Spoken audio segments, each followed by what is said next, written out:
County Board of Education, board meeting December 6th, 2021, dedication by Mr. Heath and flag by Ms. Masson.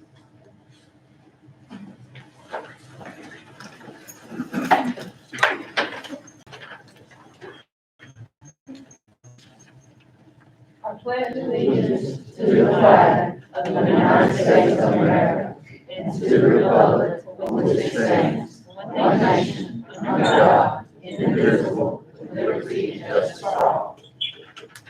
Let's pray. Dear Lord, thank you for allowing us to gather here together again tonight. I ask you to guide and direct us tonight, that we will make the best decisions for the people and the children of Martin County. We also, Lord, thank you for this holiday season, and we hope that the school will have a successful year and everybody will have a great holiday. We ask these things, Lord, in Jesus' holy and precious name. Amen. Amen.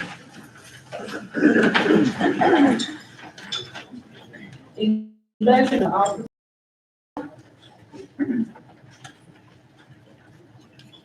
Good evening, thank you, Madam Chair.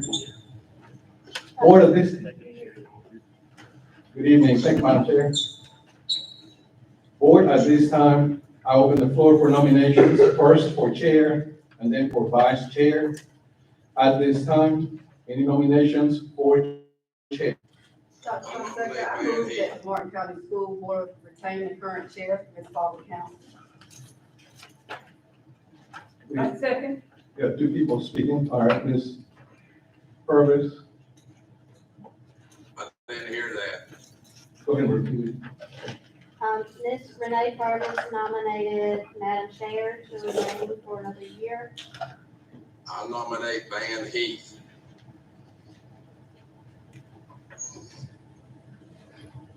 Okay. I'll second that. Okay, there were 2 seconds.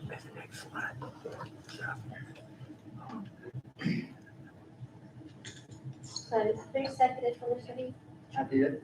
Or I will, you can't have the same person.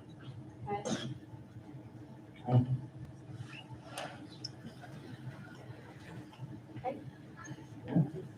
We have 2 nominations. If no more nominations, we move to voting at this time. In order of the nominations made,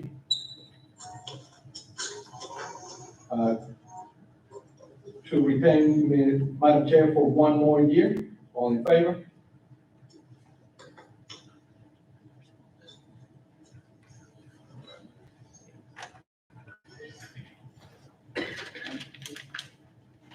Mr. Van Heath,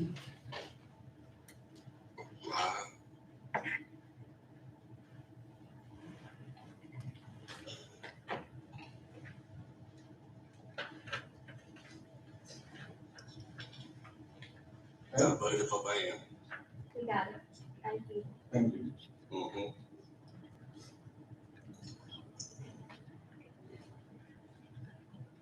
Mr. Heath is elected as board chair.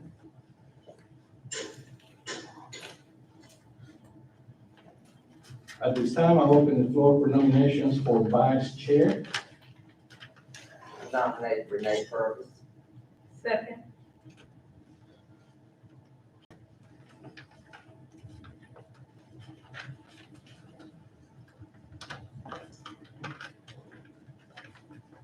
If no more nominations, we close nominations at this time. All in favor of Ms. Purvis for vice chair?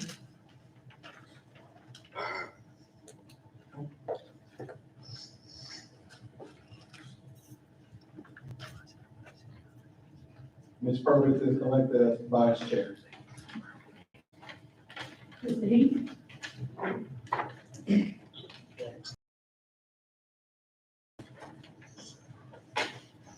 Kim, for serving as chairman of the board for the last 2 years.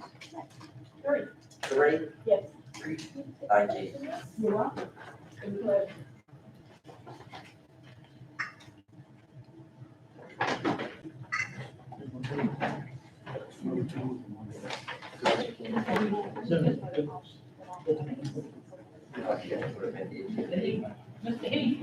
I'll be back.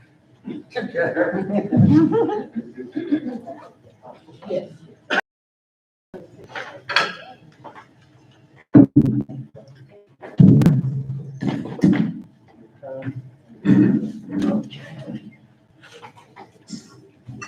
All right, give me just a second to get situated here. And we'll get going again.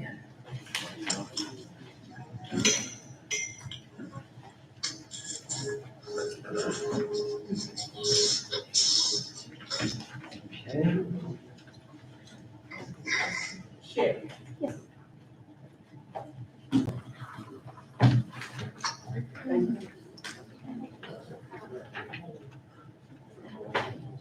Okay, well, I appreciate the vote tonight. I hope we'll have as good a next year as we had last year. So the next thing on the agenda is the approval of the agenda. Do I hear a motion? Make a motion. All right, a motion made to approve and seconded to approve the agenda. All in favor, raise your hand. Okay. Unanimous. I'm good. The next item. Okay, go ahead. You have public comments on. Yes, I gave him the sheet, Mr. He has the sheet. For your attention, the Martin County Schools Policy 2310, public participation at board meetings, administrative procedures. The Martin County Board of Education will schedule up to 20 minutes at its regularly scheduled monthly school meeting, generally the first Monday of each month, for individuals or groups who wish to address the board. Any person or group can register to speak at the school board meeting until just before the meeting begins. Number two, a sign-up sheet will be available in the Martin County Schools Administrative Office for any individual or group who wishes to address the board at a regularly scheduled meeting.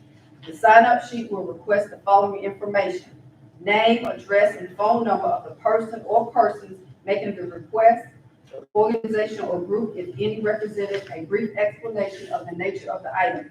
Number three, the board chair will provide a summary of the standards for public comment prior to each session.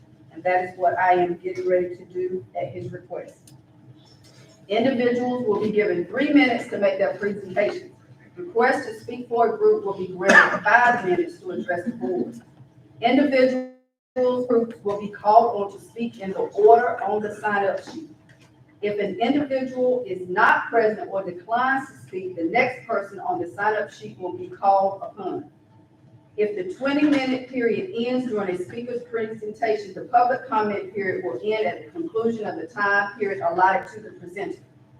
Any materials that the individual or group wishes to present to the board should be submitted prior to the meeting so they can be distributed. Except to request clarification of. The superintendent will provide a written response for questions posed to the board within 10 working days of the meeting. And finally, the board will not hear public comments relating to personnel issues or student issues that are under investigation by the administration. Thank you, Ms. Purvis. All right, we have several people signed up to speak tonight. I want to add one thing to that list that she just read that's never been on there and should be. 3 minutes goes by fast. When you go up there to speak, go ahead and tell us what you have to say. Don't spend a whole lot of time thanking us for listening to you. It's our job to listen to you. So say what you have to say, and when you get done, if you want to say thank you, that's fine. So the first person is Annette Rogers, speaking as an individual.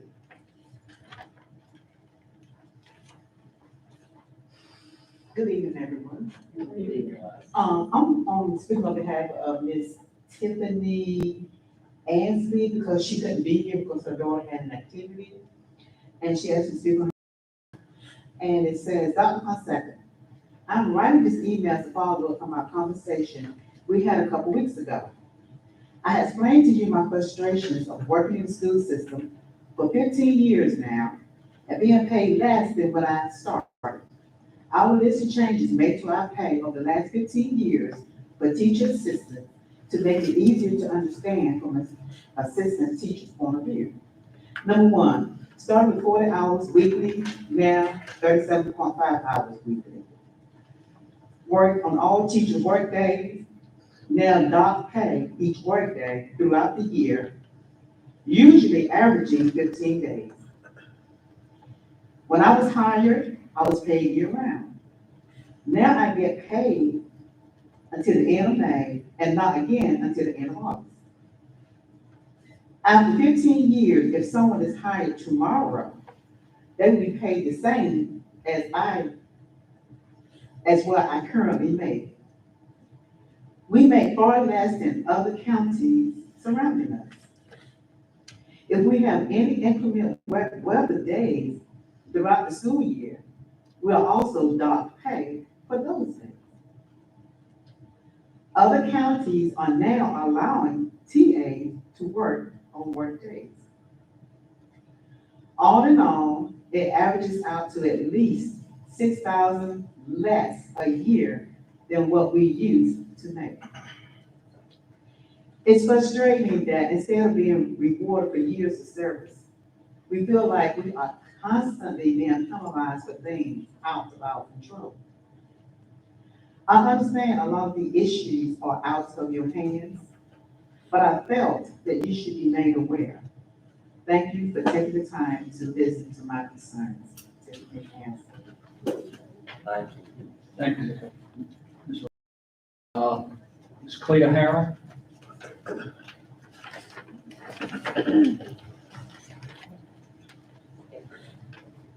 Good afternoon.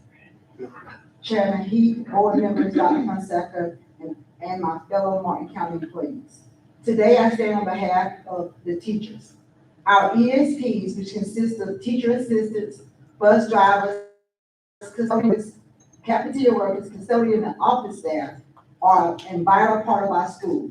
Without their hard work and dedication, it would be impossible for us to teach the children in this county. However, over the past couple of years, they have felt unappreciated. Their hours have been reduced and they are not allowed to work with the students that are not at school, and their wages do not reflect that of a job as important as theirs. After contacting our surrounding counties, Bertie, Beaufort, Washington, and Pitt, I discovered that we are the only county that does not allow our ESPs to work on teacher work days.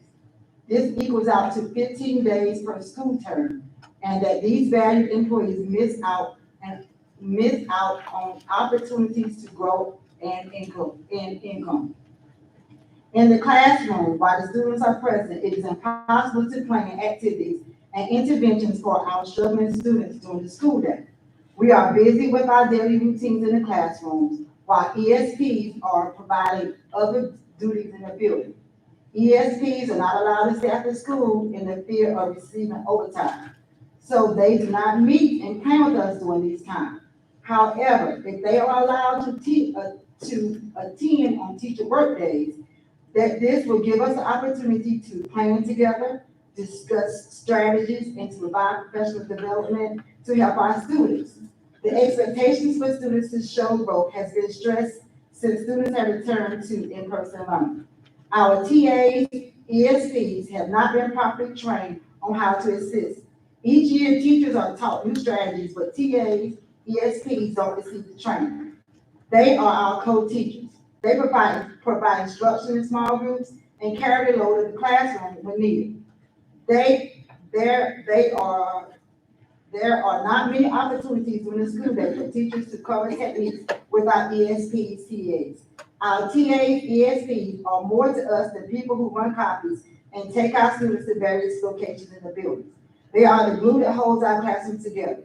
When my TA is out and I'm alone with 19 students, I teach, clean up behind them, feed them, breakfast, lunch, and snack, clean the classroom while keeping my eyes on 19 5-year-olds. It is exhausting. They keep us safe. Please consider being safe these days. It will not only benefit the students, it will also help financially. Looking at it in the long run, it may help prevent some teachers from retiring early. Thank you. Thank you, Ms. Harrell. Next speaker is Torian Sproul, representing the group.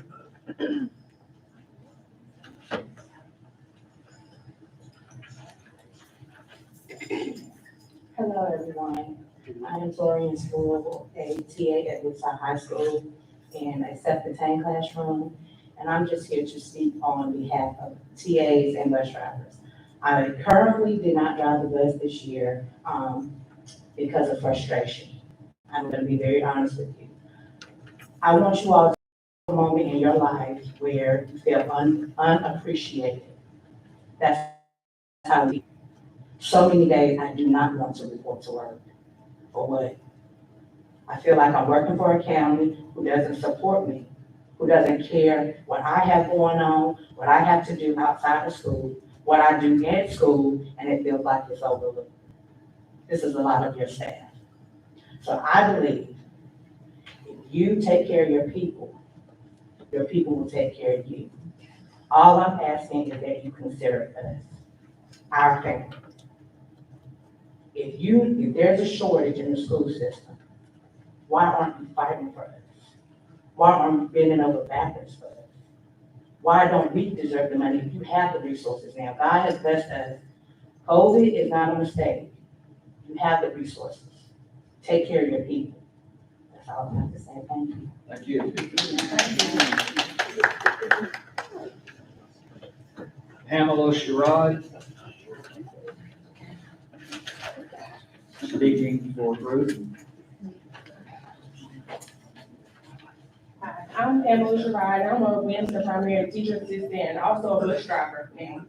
I'm a frustrated single parent that can't make ends meet for my child. I brought my daughter here tonight for a reason. I can't take care of her if I don't make the means to do that. I struggle as a single parent every day paying for the things that she needs. She wanted an example. We had PTA night at Mama's Pizza. I had to decide if I was going to pay my bills or let her go out there to that PTA fundraiser at Mama's Pizza, and I couldn't, and I disappointed my 7-year-old. And it hurt me, and it made me feel less of a parent. And I don't want to feel that anymore. I get up every day frustrated. Do I want to go to work? Yes, I do it because that little girl right there is looking at me. She's dependent on me to do what I need to do for her. She's her only parent, not by choice, but I am. And I want to do what I can do. I'm a single parent. I work 2 jobs now. I'm a full-time student. I take 4 classes, trying to finish my degree so I can make a little bit more money to take care of my child. And I'm frustrated. I do more at the school than what I'm supposed to do. And I'm grateful for my job. I love what I do. Going to that school every day and having those kids say, Miss Sherrod, I just love you. You're the best bus driver ever. You're the best teacher ever. That makes my heart happy. Y'all just don't know the frustration that we go through. I need my days. I need those days. I needed to take care of my child. She is dependent on me. And if I can't pay my rent, I don't know, where am I going to live? I don't understand. I want my teacher work days. My grandmother worked for Martin County Schools. God rest her soul. She died from COVID in January. She worked and she drove the bus for 30 years in Martin County. She never complained. She took care of me and my brother. And she worked 3 jobs. She worked as a TA, she worked as a bus driver, and she also worked a job after she got off the bus. I don't want to struggle that hard. I don't want to do that, and I'm not. Give us our days, that's all we ask. I looked at my paycheck just last month. The month of October, I was out almost $300. That's $300 I could provide something for my child. Christmas time is coming up. How am I gonna provide for her if I can't even make the needs at work? I'm on public assistance. I work 2 jobs and I'm on public assistance. I receive food stamps and I'm not ashamed of it. But I had to in order to take care of that girl right there. Please give us our days back. That's all we want. Give us our time and give us our days back. That's all I got to say. Thank you, Ms. Glad. Last speaker of the evening is Catherine Edwards. Also representing the group. I wasn't sure what to put. for me, but I'm here for my group too. Oh, what's one more? We all have one mores. It's the thing that, just one more won't hurt. One more chip, one more cookie, one more book, one more Christmas sweater. If you know my husband, his would be one more guitar. Mine would be one more cat. We all have our one mores we're okay with. Though there have been some one mores adding up in our school system. One more job to cover the bills. One more student added to the roster. One more position not filled to stay within the budget. One more responsibility added to another person to keep from hiring a new position. One more school for someone to go to perform their job at the other school as well. Schools have been hanging in there with just one more until the one mores have become twos and twos, tens, until everybody's elasticity has been stretched to its limit. So if we can take away just one more, let's add just one more. One more art teacher at the primary school. Just one. One more workday for our TAs. One more elective for our students to choose from. And in the younger grades case, to allow teachers a fulfilling planning time rather than doubling up on one they've had already. Why not? One more. And I know the easy answer is money. We don't have enough money. I hear it all the time. It's a great conversation stopper. We don't have enough money. Oh, okay, next subject. Every parent's favorite answer to their kid is, no, you can't have that, whatever it is. We don't have enough money. Now, of course, I'm not asking to buy every toy in the store, but do we not have enough money, or are we just telling our kids to stop asking? Thank you.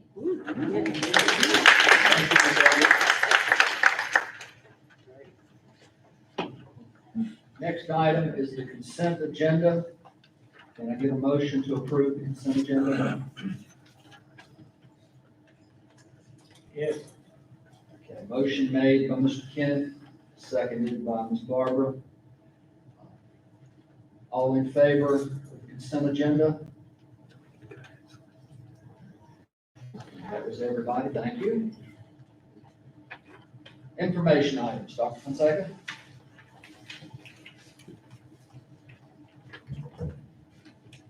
Thank you, Chairman Heath. Thank you, Chairman. I know we're not supposed to respond, but I just want to say thank you for being here and thank you for your voices. Thank you. We have 3 items and information items, Martin County, in Martin County Schools COVID updates. So Ms. Thomas is here. I don't think that Wes is here today. Then we'll have the Innovation Campus update with Mr. Clark, and then the dress code policy for 303, which is installed. So I'll ask the speakers to get ready, one behind the other, if that is okay. Joe.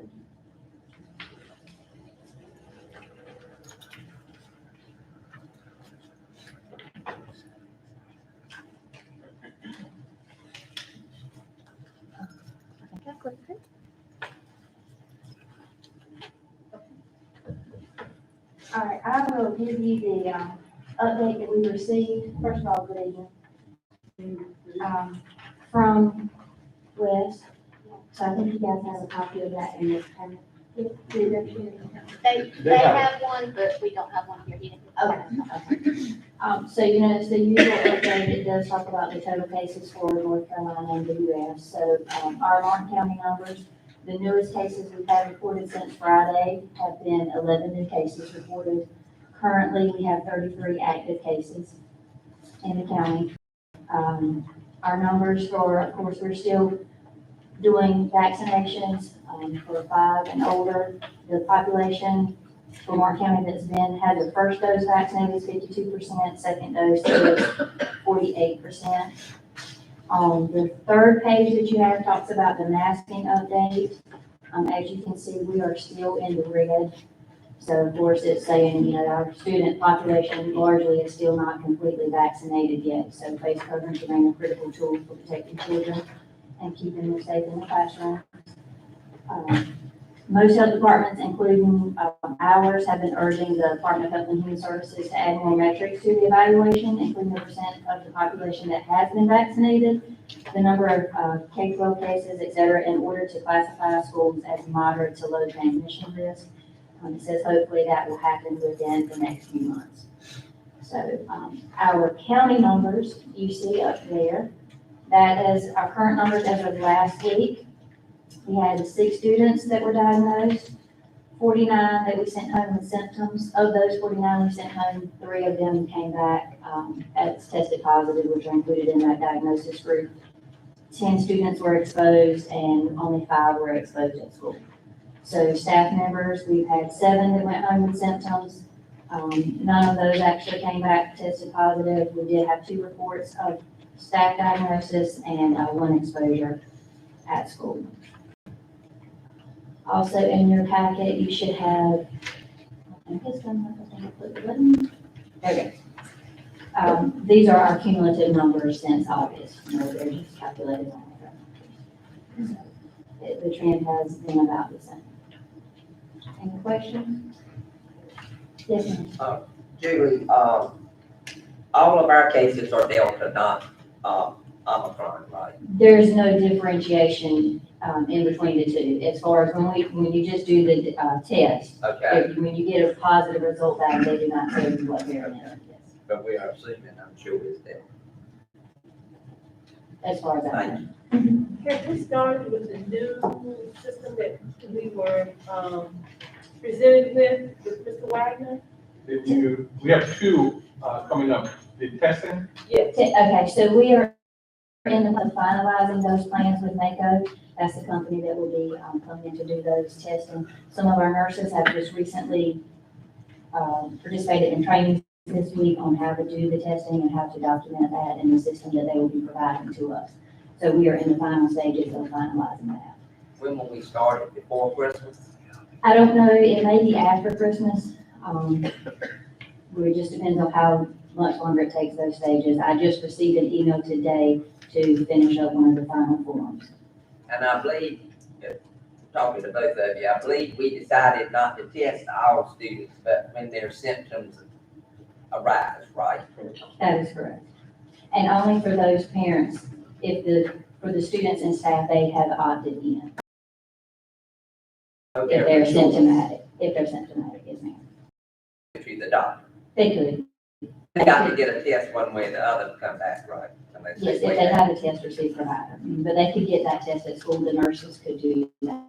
That's not inconvenient. Yes, ma'am. Thank you. The other system pending is our telemedicine, Ms. Hargan. You all will have a presentation directly from the telemedicine folks in January, probably, if not February. By the way, neither one of those programs is at a cost to the school system. Okay. But January and February are the earliest we can start either. January, most than likely for the testing. The presentation from the telemedicine group will more than likely be in January. And hopefully we can start it in February. Okay, got you. Thank you. Thank you. Thank you, Dave.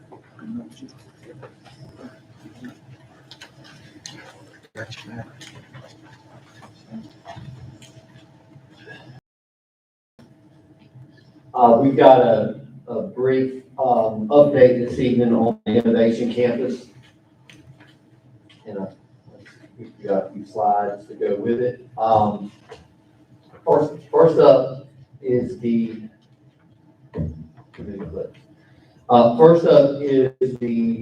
what we've got is the internet and the televisions.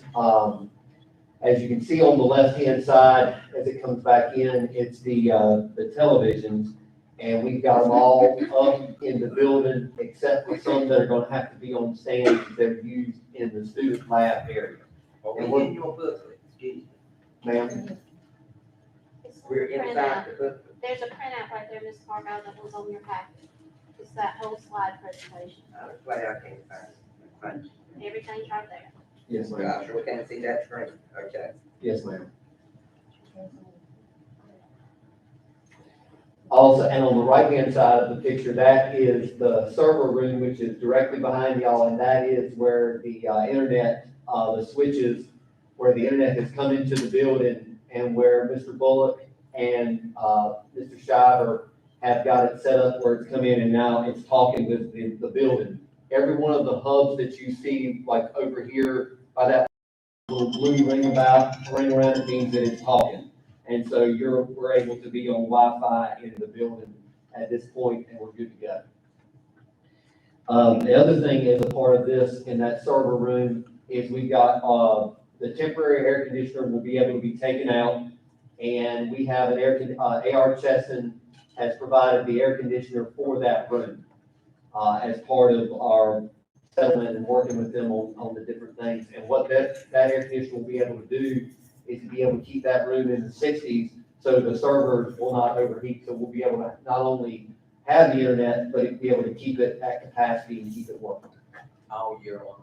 Yes, ma'am, all year round. And on top of that, the other thing we did, is they brought in SPC, Mechanical, Southern Pipe Company, and they also, did all of our heat and air units on the roofs and got them back to working or put in new ones where they were in part of the contract.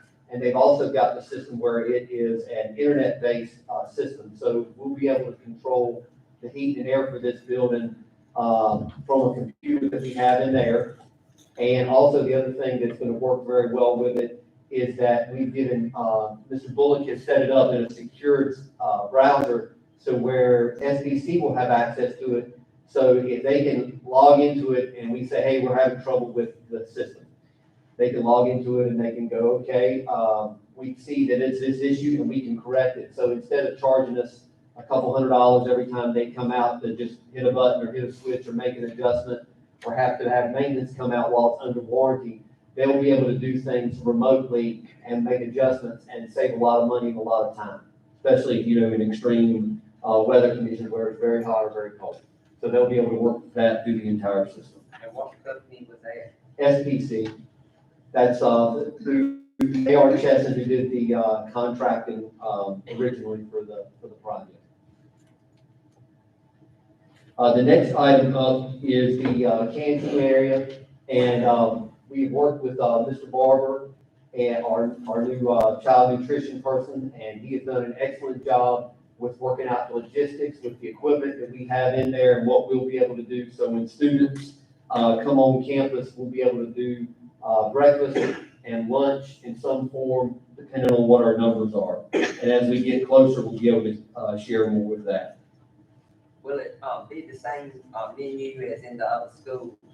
We may have to make some adjustments similar to what they have to do. With the ovens and things like that, maybe? Yes, ma'am, but what they're gonna do is Mr. Barber is gonna have us off-site school, and then we'll provide staff here to help distribute. What do you mean you don't have an off-site school? In other words, we're not gonna be able to cook here. Oh. So they're gonna, Okay. yes, ma'am, and then they're gonna bring them in. Can you do hamburgers? Well, we don't have real cooking here. Well, they're gonna be cooked at the other school and brought in. So, that facility is, not necessarily made for any food production, sanitation, food department seems Well, to I be feel done. down on that all this time. So that area is a display area, but it's a service area. So there's no food production that's gonna be done in the canteen. Okay. So, Ms. Cargill, if we do have hamburgers, or specifically for your question, we do have to transport those probably from Riverside Avenue in the white, the white container, the styrofoam container. Okay. Does that make sense? It's not an active cooking kitchen. I just assumed it was. Oh, okay. It's essentially what we're doing for Nursville. We're feeding Nursville through Jamesville, through that site school. We're gonna be using, Riverside, which is probably the closest hub to the innovation campus, and we're feeding this here at the innovation. So who's gonna be the deliverers? We're still working on the logistics of that. We need you the answer. Will we have to hire more people? Okay. I learned something new tonight. Okay. Thank you, Mr. Walker. The next slide up that I had was the water testing slide. On November 18th, Kate and Plumbing came in and they did water testing, which is what they do anytime you have any new renovated construction, especially commercial or in schools. And what they did was they sealed the system off, they ran water through it, they tested the system, and no leaks, no plumbing problems, no issues, and the water was safe to drink. So we're good to go. For safe to use, we're good to go with that. The next section that we have it's not as much a slide, but it's, as you can see over here, this is the boardroom area. What Mr. Manning did, Mr. Kent Manning from AR Chesson, is he basically took the design that the board had discussed, talked about what we were looking for, what y'all were looking for with Dr. Fonseca. And what he has done is he has laid out the footprint of what the board will, room area will look like. The only difference is that will be, it's gonna be approximately 8-inch platform that this will be sitting on. And so, but that's going to be as you can see, there's when you leave tonight, where you can see that black line that's drawn with those, the tables in the outline and the outside area to walk through and maneuver through. But that will be the footprint of what that board area will look like. Of course, we're going to have to make some adjustments in raised platform. Yes, ma'am. So then once that is done, this will be. If I may, Chairman Heath, Board, because of the topics presented today during public comment, I just want to make sure that everybody understands.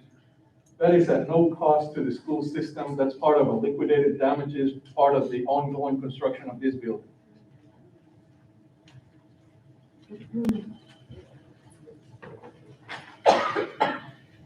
The other couple of areas were the parking lot and the front awning. The parking lot area, every fence company is AR Chesson's preferred contractor, and of course, as part of the negotiated settlement, they are completing a job in Virginia, and once they complete that, then they'll come back and secure the parking lot.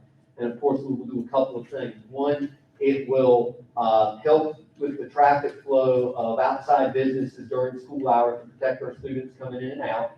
And it will also be able to secure it on the weekend from extra parking areas. And once AR Chesson finishes, once AR Chesson finishes, or that company from Everett, AR Chesson finishes the job they've got in Virginia, we're next up and they'll come back and get that area secured. It's gonna be chain link fence. It's going to be fences with gates and what they call pipe ballers, so that way when trucks try to pull in, they're going to get caught. So we're not surrounding the whole campus with, No. just to stop the trucks. Yes, ma'am, and to protect our students from coming, during business hours. And finally, the last one I have is the front awning area. Like a lot of different things, they're still having issues getting the steel needed to finish this structure as part of the negotiated settlement. So as soon as they get the materials in to complete this, they're going to get on this. But what I talked with Mr. Chesson, Mr. Doug Chesson, and Kent Manning as we work through this process, if they are mindful of getting here in January, they are mindful of students being on here and other events, and they're going to have things set up so they're going to work when they need to, and when they are not able to work, whether with students or events or traffic, then they won't work, for lack of a better way to say it. So they don't expect to own it until January. Well, their goal is to have everything done before students get here at the semester slip. Yes, ma'am. They don't have a date? After we had our initial meeting in, I guess, October, they went ahead and started ordering the materials, and just like we had the backups of materials the previous times, it's the same situation. So they're gonna honor that. They're gonna make sure that those things get taken care of and get completed. They're just, as soon as the material comes in, the contractor that's gonna take care of that is gonna be out to finish it. What color are they gonna be? To be honest with you, I don't remember off the top of my head. I think it's going to match the scheme that's already out there with the main entrance, but I'm not sure how it's going to alternate.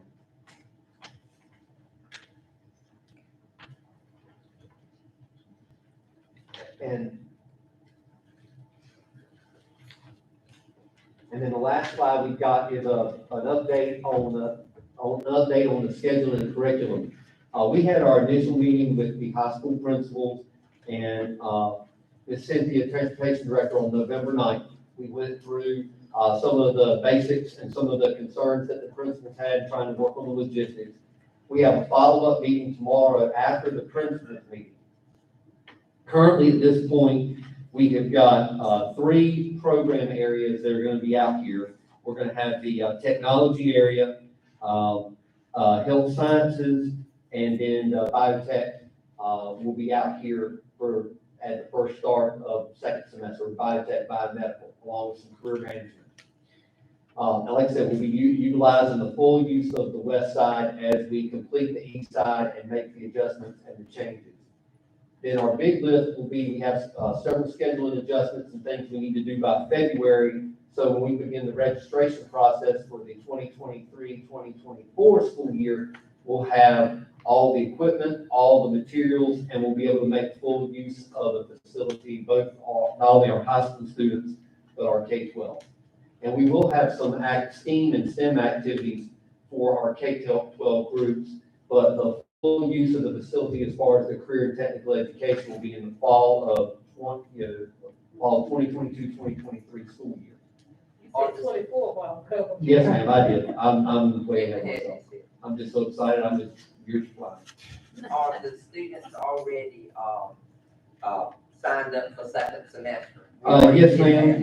Currently, we have, in the technology, classes, either in Microsoft or Google Suite, we've got class of 17, a class of 21, and a class of 19. In the biotech, we have 17 and 15, and the health sciences, we have approximately 8, which to be able to go out and do the practicum in person, you can't have more than 10 students. So like Ms. Ward is a registered nurse, and she can't supervise more than 10. So we're at 8 currently for that class. Mr. Martin, Yes, ma'am. what's this, Martin Community College to offer a course off campus? What we're looking at is utilizing the TVs that they provided us through their grant, and we have a lot of those students that take classes at Martin, and so to help reduce the traffic back and forth between the facilities, what we're going to use is the work out the timing with Martin a little bit so we can use those online two-way systems, so that way those students can like take this Ward's practicum and then transition to another room and do their Martin class without having to hop in a car and run across town, for lack of a better way. Are they the TVs we already got here? No, ma'am, we were, Martin Community was awarded a grant. So they helped us get the TVs? Yes, ma'am. These are special TVs that are, yes, ma'am. These are located at high school. They've got some at the high school, some at, South Creek High School, and then we have 2 on this campus. Yes, ma'am. So will this begin the second semester or? Yes, ma'am. Hopefully second semester, we're still working out some logistics. Martin has been great, and as we're trying to work through the scheduling, they've been, very open to working with us and helping us try to make those things happen with the time. So will that cut the traffic of our students leaving school to go to the community college presently? Yes, ma'am, it should. And I don't mean that in obviously, it should be able to help with the traffic back and forth between the schools. Yes, ma'am. Thank you. Oh, yes, ma'am. Any other? And we allow those teachers to come here if they need to, right? The Martin Community College. Yes, ma'am. They have. Yes, ma'am.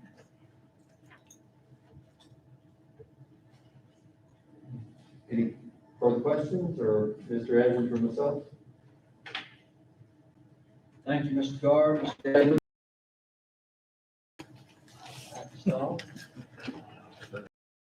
Good evening, Mr. Chairman, board members, thank you.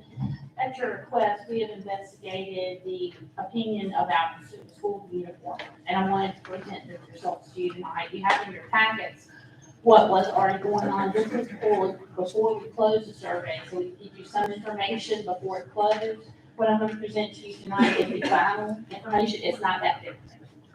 So we're just going to quickly take a look at that on the screens. It does not vary that much from what you have. Clicker to work with me here. When we closed the survey, we opened it on November 22nd, and we closed it midday on Friday, December 3rd. And we publicized the survey openings on our own school website as well as social media. So we got it out there as often, as much as we could. We had 1,463 responses when it closed. sorry, a little delay, on the main responses, there we go. The largest percentage of our respondents were parents or guardians, followed closely by students, and we did have a chunk of respondents that were staff members. We gave that option to the staff as well. And as far as student survey, we broke it down by students so we could tell, and our highest group of student respondents were high schoolers, which was not really a surprise. 9th, 10th, 11th, and 12th graders brought in at or close to or above, exceeded 200 respondents per grade level.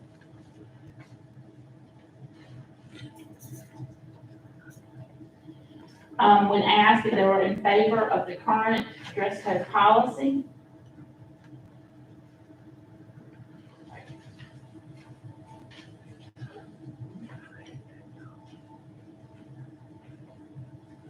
there we go.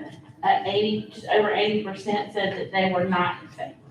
And that was 1,164 respondents. Not quite 20% or 289 said they were in favor. Yes, What is our total enrollment for the county students? 2,673. 2,000? 2,673. K-12. If you go back a couple of slides, so the link is not live. So if she was to hover over the columns, it will tell you exactly it will tell you exactly how many students, high school students entered, because that was our biggest group. And the numbers make it look like it's hovering right there underneath first grade through 7th grade, and they're actually not. That slide moves. So if this was a live link, it should point, for example, the purple column will tell you exactly how many high school students responded. and we have that on the slide. The second one of that slide, you can see above it. 9th grade, it was 130, or it was 216 in the 9th grade. That's the number above that column. So the number in each grade level, you can see what the responding numbers were. Also, if I may, forward. So we also set it up to where you could not do more than one response. So your IP app is registered one time. You would have to go through a lot of trouble to try to double on top on something. All right, the next two, it asks for comments, whether or not if you wanted to explain your position of being in favor or not in favor. You have printed copies of that with your packets. There were a tremendous number on both accounts, so we didn't include them in the PowerPoint. But you have access to those. And we were glad to have that feedback. Please pardon the delay I'm experiencing here. I'll be right with you. On question 4, we asked if the board were to modify the dress code, are you in favor of the students having some sort of appearance standards that would continue to prohibit things such as profanity?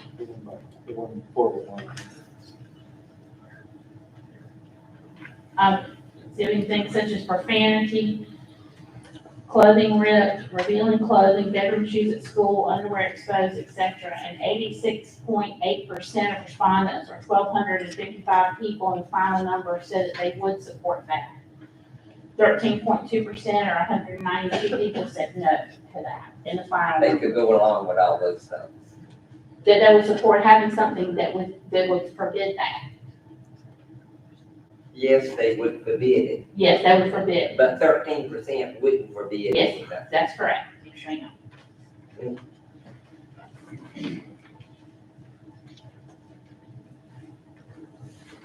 Hoodies, which has been a big question and for a lot of situations. Do you believe that hooded sweatshirts or hoodies should be allowed inside of buildings? 73.4%, or 1,073 respondents said yes in the final numbers.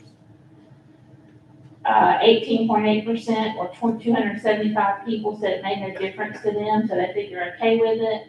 And in the final number, 7.8%, or 114 people said no.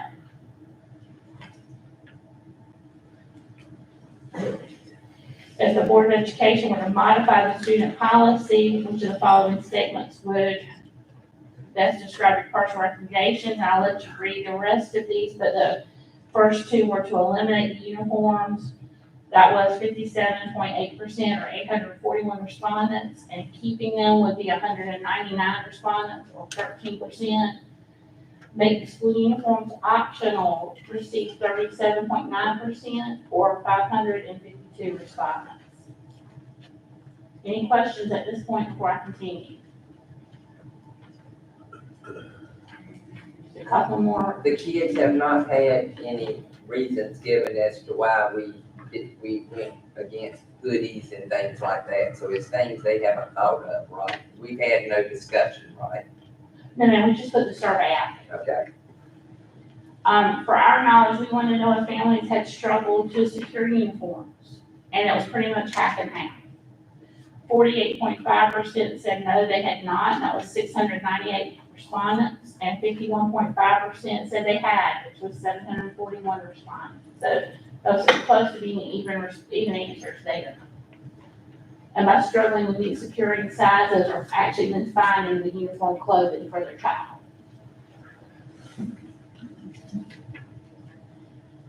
The last couple questions, whether you support or oppose uniforms, please rate the impact you believe school uniforms have had on discipline, student discipline. And it cuts part of it out the way it was, the chart did here. But 13.1% said, or 191 people said they believe that it did improve school discipline. 1,010 or 69.4 said they believe it did not, uniforms did not improve school discipline. And 252 or 17.3% believe they did not have enough information to offer an opinion on final numbers.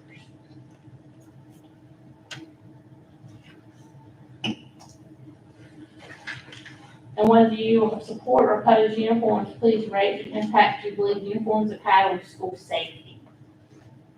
66.5% or 958 believe they do not improve school safety. 21.2% or 316 believe they did not have enough information to offer an opinion. And 11.9% or 171 people said that they do believe it improves school safety.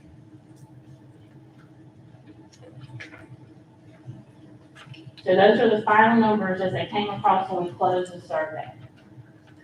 I wonder if did anything change with some of the mindset of some of the responses after the shooting that we just had, last week. I did not see a great spike in anything. I kind of watched for that and I did not see any great changes. I may have missed something, I didn't see any drastic changes. And I was appalled at some of the responses that people were giving about uniforms, saying that the uniforms were uncomfortable. And I'm like, when you want to come to school naked, I mean, what? It's kind of blown away. I mean, they gotta wear something. And for your consideration, if you decide to make any changes, we have, as asked for, we have provided a proposed update to the policy, which you have in your packet.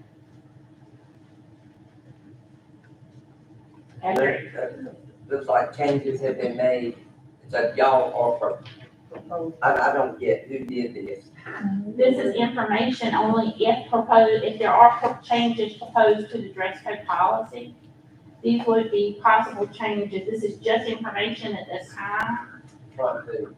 So at the November board meeting, we were asked to provide information via the survey, or information, which we decided to do a survey, and then a draft policy. So Came before from you, the survey. correct, if this were to modify the dress code, which is what we understand. Okay. So this is a draft policy. Is this reflecting, is this reflecting The survey results, the 48.5% and 51.5%, which indicated that if the parents struggle to get uniform, or giving the children, the parents the option of uniform and not, or we just gonna go with no uniform. What is this based on? What is your draft policy based on? That's what I. Without uniform or give the parents an option to choose uniform or not? So if you all, the policy before you is drafted in such a way that it removes uniform. I'm sorry, that's my last one. The policy in front of you, It's proposed, is just drafted. It's the same policy that we have without any mention of school uniform. So what's marked out is the uniform. Yeah, what's marked out is you're looking at the original policy that we had, that we currently have, pardon me, let me correct myself. The board has not voted on any policy change. Pardon me, let me back up. Correct. So tonight, Ms. Carrier, we're presenting the information. And Ms. Council, to answer your question, this is addressing school uniforms only. I believe the question that you're looking at right now, it was meant to ask parents or for us to get an idea. It really didn't ask if you approve or disapprove, it just simply said, are you having difficulty finding uniforms? So when you ask parents later on, the ones who oppose uniforms, sometimes they oppose them, but they were not having difficulty finding them. Sometimes they did oppose the uniforms and they had difficulty finding them. So that was the wrong draft. It's one that says, question number 6. Eliminate school uniforms is 57% and make school uniform options for students and parents at 37%. So can we consider letting parents that want to do uniform, and parents that want to not do it? Well, that would be up to the board, discussion for the board. We're presenting the information tonight. And that question is also based on the one I started out with. The 48.5% says no to question 7, and 51.5% says yes. So to me, that reflects that some parents prefer it and some parents do not. So are we gonna try to do an option? I would hope to do an option that if they want to go to uniform, they can stay, and then not, those that don't want to do uniform, they can follow the policy. Well, there's nothing in the proposed policy that would tell anybody they couldn't continue to wear the uniforms they had. They could still wear they'd just be closed then. Okay, so that's in the policy? No, it Okay. doesn't have to be there. If we were to adopt this policy or something close to it, there is nothing in here that says you cannot continue to wear uniforms. They'll just simply be clothing then. They won't be called the official school uniform. Okay. Because this policy, when I look at it, it's not a uniform policy, it's a dress code policy. Right. So that's the whole. And tonight we just present this for informational purposes for the board. But I do have a question. Yes, ma'am. So, first question for you is with the, Q1, were you surprised that we had, more respondents from the parents than the students? Not really. That wasn't. Not really. And then Q5, how do we differentiate between this whole group? Do we know, were the responses from parents or were they from students? Or can we not tell that from the data? Well, we decided to where it would not be, that we would try to minimize how much tracing back to a person, student, parent, we would be able to do. So we didn't. So we can't tell from the student, parent, staff? Because I would think, going back to Ms. Cargile, with my research and when I look at what happens with hoodies, there's a reason and there's some There's things a that reason, and when I we would don't think get this a stuff. student, okay, but, I would think that's a piece of bag. Yeah. But that's just my opinion. Yeah, the only opinion that we have really on hoodies was when Amaya spoke to the board during public comment. Yeah. And then she's speaking on over 100 students, I think she got signatures from. She was saying, why not allowing us to wear them? And we were asked that question and we won't give him time to respond, but would this be appropriate time to share why we went with that? Yeah, I would assume so. I'd look to Chairman Keith for direction on that. Our job is to present the information tonight. So we're. If I may, before you continue, just to, by design, not being able to log in and those things was to hopefully get a better response. And according to Mr. Wagner, he's been around much longer than I have. This was the highest response received on any type of survey we've tried to initiate as long as he can remember. So we consider it very successful in that respect. Yeah, and I understand that, but I guess that I work inside, Absolutely. you need to be able to parade over and Yes, tell. ma'am. Any other questions for me? No, but thank you, this is great, I read it before coming here. Thank you very much. Thank you. Thank you. We need to discuss this amongst ourselves, maybe. I guess we'll have a work session in January. Might be a good time to actually discuss it. Not gonna have a work session this month? You know, I know you got one on the calendar, but I asked that question earlier. We are not having a work session this month. All right, the next item is closed session. Mr. Chairman, I move the Martin County Board of Education enter into closed session subject to advice from the attorney pursuant to North Carolina General Statute 143:18.11A1 and A6 to prevent the disclosure of confidential personal information, PS 115C 319, and to consider matters relating to initial employment of an individual employee. The board would also go into closed session pursuant to General Statute 143-318.11A3 to consult with the board's attorney in order to preserve the attorney-client privilege to consider confidential student matters as provided in North Carolina General Statute 143.318.11A1 and the Family Educational Rights and Privacy Act 20 U.S.C. 1232G and North Carolina General Statute 115C-402. Thank you. All in favor? Raise your hand. Opposed? Closed session is granted.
me know when we're back on, Doug. We're back. Okay, all right. We're back in open session. We're proceeding to action items. First item on the agenda is personnel. We have personnel as well as the various financial reports that have been made tonight. Mr. Chair, I make a motion that we make vote on personnel and then move on to the others that was presented to us. So vote on each separate. Yes, sir. Is there a second? Second. All right, all in favor? Okay, then the personnel report is first. There were 3 pages of that, including the addendum.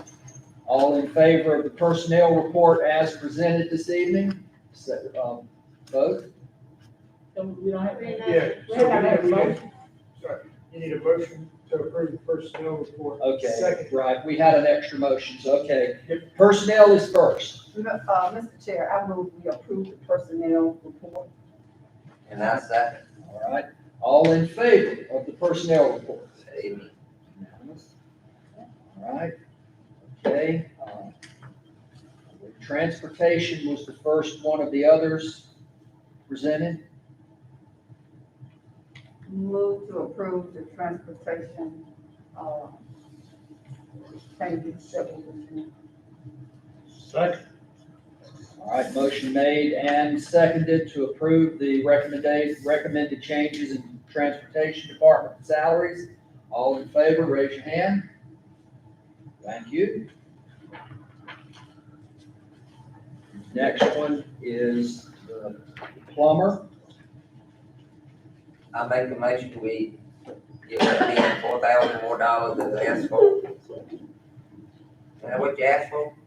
It's on your page. Maybe just as presented. would be- As presented, As excuse me. presented. Yeah.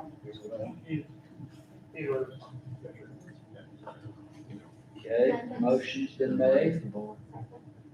Second. Second, all in favor? Okay. Opposed? One more time, please. Mr. Scott, are you in favor? The plumber? The All plumber? opposed?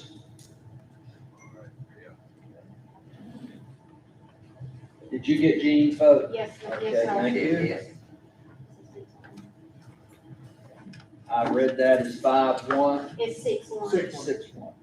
Thank you. And finally, the finance department.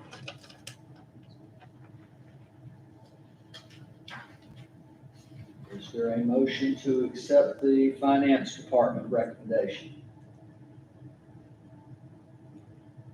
Okay. We'll move on.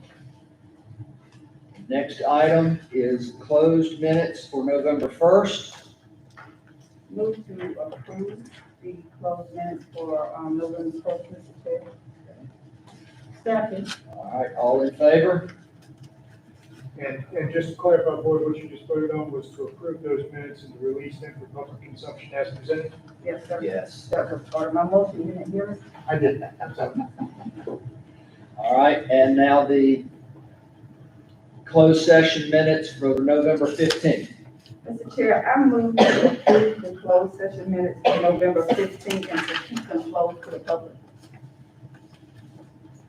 Motion's been made. Second.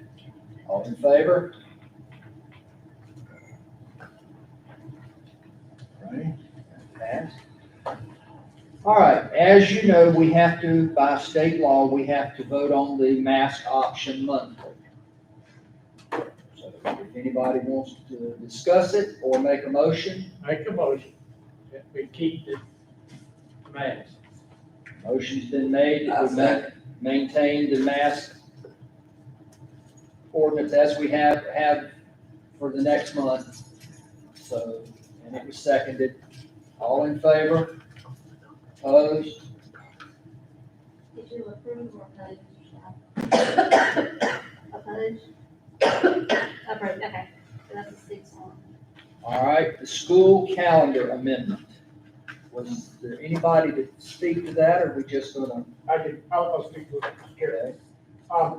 Very quickly, board, anytime, the board, by action or by event, has to revise your school calendar, the board has to approve that revision, even though it's after the fact. What you have before you is the school calendar made, November 12th, the work day. Circumstances were that day that you did not have staff to, come in that day, because of the number of individuals who, took leave. Therefore, you could not safely maintain your school that day. Any questions about the amendment to the school calendar? So that's the only change? Yes, sir. Yes. And what was the change about it to make it up? So you made the 12th a mandatory workday, which I believe had a trickle-down effect for the month of February, or? Anyway, we got it in the calendar. Yes, yes. Okay, that's right. There was It's broken down in. a disc for that. Okay, need a motion? Move to approve the school calendar, amendment. All right, motion's been made and seconded to approve the school calendar amendment. All in favor? All opposed? Abstain, not vote. It passed. And our final item of the evening is the board attorney proposal option.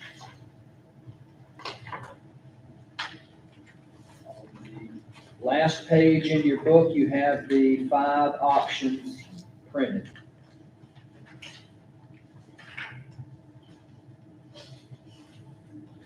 We ready for a motion? I guess so. I make a motion. Question, wait a minute, question. Okay. What's the term of this contract? I mean, a year or, what's the term? Well, it's December now. It's up to the board to set the term of the contract. So what other terms, it could be from month to month, or from year to year, or what? It could be for a year, it could be for more than 1 year, it is literally up to the board. I will tell you that, I will respect, these as presented for the next 2 years. I don't feel comfortable going beyond the 2 years that are here. But for at least 2 years, that'll be the, But you won't go up on these prices. you'd be locked in for 2 years. All right, we need a motion on which option and for how long. For the first, can I make a motion for the 2-year term? We will do it separate. Yes, yes, we need to. Okay. Okay. I I second. would think we do. All right, motion has been made that we accept a 2-year term, and we'll decide on the option next. Is that? Oh, I was seconding. I thought we were doing it separate. Mm. Oh. Yes, you second it, yes, okay. You can, you don't have to. Okay, So, but we already in the motion. Yeah, you're already in the motion. Yeah, we moved to that and we seconded, and let's vote on the 2-year. All right, all those in favor of the 2-year term? And if Gene voted yes, that's unanimous. yeah, he did. All right, now we need a motion on which of the 5 options to take. Mr. Chair, I'd like to make a motion that we, do number 4.